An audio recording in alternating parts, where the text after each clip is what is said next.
Hey, hi guys, welcome back to the channel. So my name is Ashish, and today we are going to talk about the most important thing about the DAX. I have already created so many videos on DAX, and I think this video came late. But if you are preparing for a Power BI interview, there is a one common problem I see again and again. People learn DAX function, but they don't know where each function belongs or why it is used. Okay, so you might know calculate, SUMX, or filter function, but in interview, knowing the function name is not enough. You need to explain which category it falls into and what problem it solves. So that's exactly what is this video is about. So in this session, I'm not here to teach you individual DAX function line by line. I have already covered advanced DAX in other videos. I will give you the my playlist here.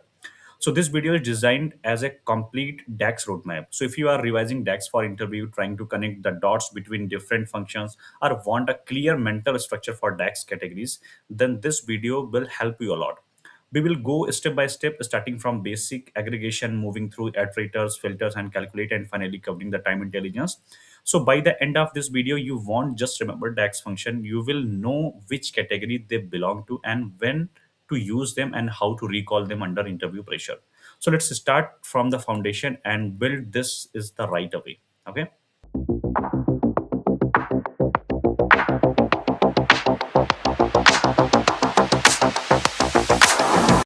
So the first thing, if the DAX, if we are talking about, so DAX is stands for Data Analysis Expression. Okay, DAX is the heart of Power BI, and I'll say like with the, if you don't know the DAX, then you know the only 50% only.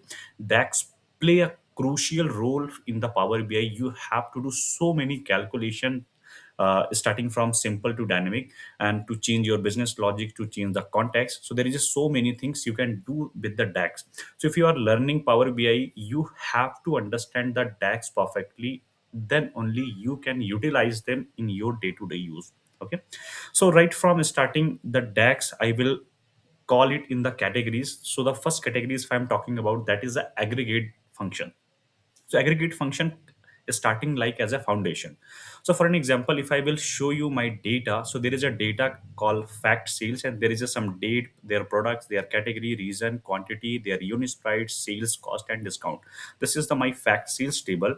And now if you have to get the total sales, if you have to get the total average, you have to get the minimum value of sales, maximum value of sales, count of your product, and distinct count. So those things you can use through the aggregate function. So in aggregate function, these are the few most used DAX function which is going to come into this picture. Okay, so you need to know which all functions come into the aggregate function.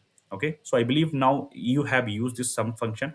So I'll just use one simple DAX function. For an example, if I have to use the sum, so what I have to do, simply I will open here. Okay, I will go to the data.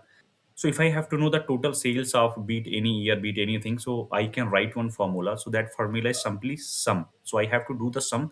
I will go to the new measure. Okay. And here I'll call like total sales, and simply I will use the sum DAX function, and it's calling the column name. So my column name is sales here, which is coming from the fact sales. I will go here and I will close this, simply hit the enter. Okay.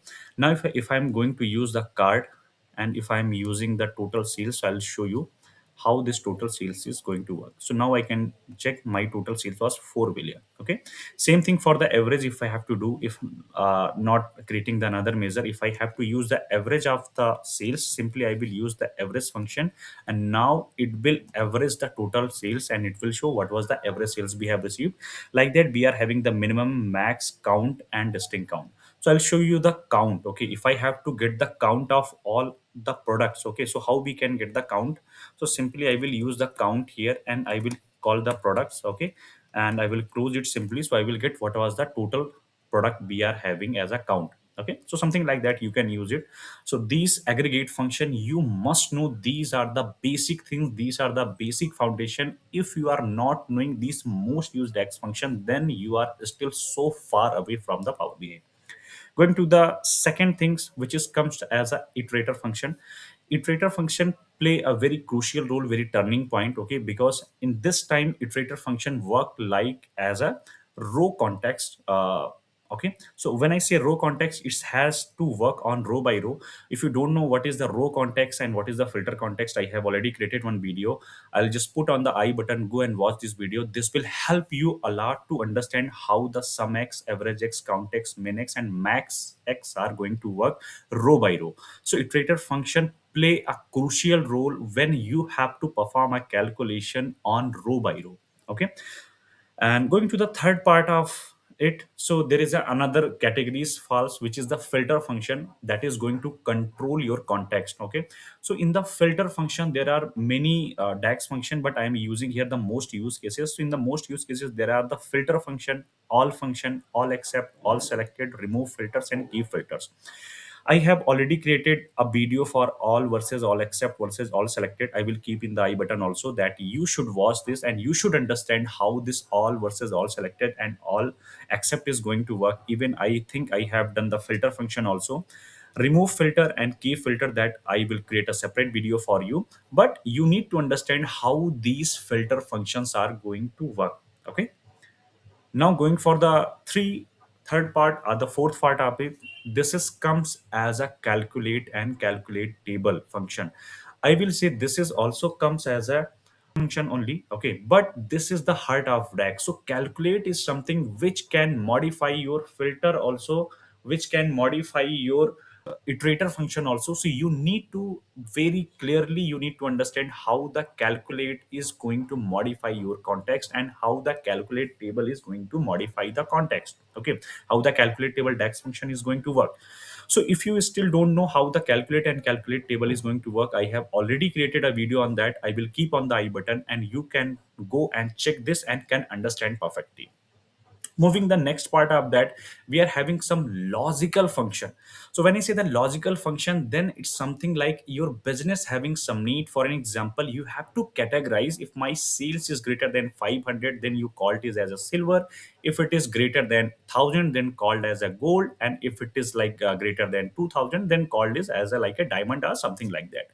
So if any logical things need to do, then there are some most used logical function. You can achieve this by using if or switch DAX function. Okay, but there are also some logical function which I'll call it like and function, or functions are there, not is there, and collapse is there. Okay, so you can use all these logical function and you have to understand how these things are going to work. Moving for the next part, so this is coming for relationship and lookup function. This is going to be very important when you have to play something around your model. Okay, you have to get something from one table to another table. Okay, so there is a some most used DAX function which is called as a related and related table. If you want to know how the related and related table is going to work, after this video I will also keep here in I button. Go and watch this and understand how related and related tables are going to work. Same goes for the lookup value is there. I will create one separate video for the lookup value. But for user relationship, which is going to play a crucial role on your data model, that I have already created one video for user relationship. I will keep on I button, you can check this also. So this relationship and lookup functions are very important, and these are set of few most used DAX function which comes into this category.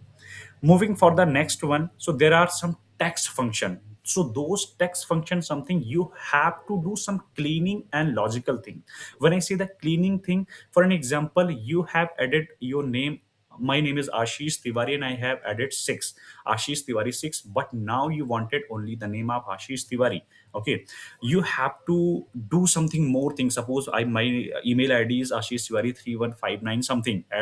Now you have to separate some name and you have to separate that some values. So there you can use some most used DAX function. There is a format is there, concatenate is there, left, right, mid, length function, upper and lower function. So upper and lower is something which is making your character upper or lower cases. Okay, so these are very important functions. So for this video I am keeping as the 6 or 7 categories for you to know which all categories are the most using and going to work. I will create one separate video and there I will also tell you which all another categories or group of DAX function are still waiting. Okay, so try to learn these things. Try to first know which all DAX group are there. DAX function group are there. For an example, we go from the aggregate function, we go for the iterator function, then we check filter function, then we check like calculate and calculate table function, and logical function we check the relationship and lookup function, and then finally come for the text function. So you need to understand it very perfectly. Interviewer will ask you in a group which are the text function, which are the iterate function, which are the aggregate function, and if you have, even if you are using but you don't know which are DAX function come into the category, maybe you are not going to clear interview. So you need to understand it very perfectly. Try to some, know which are DAX functions coming into which category, then it will be very beneficial for you. It's a one-time learning and it's going to give you the benefit for your all time. Okay. So if you like this video, hit the like button and I will come with the second part of it. Till now, keep learning and keep shining. Thank you so much for watching this video.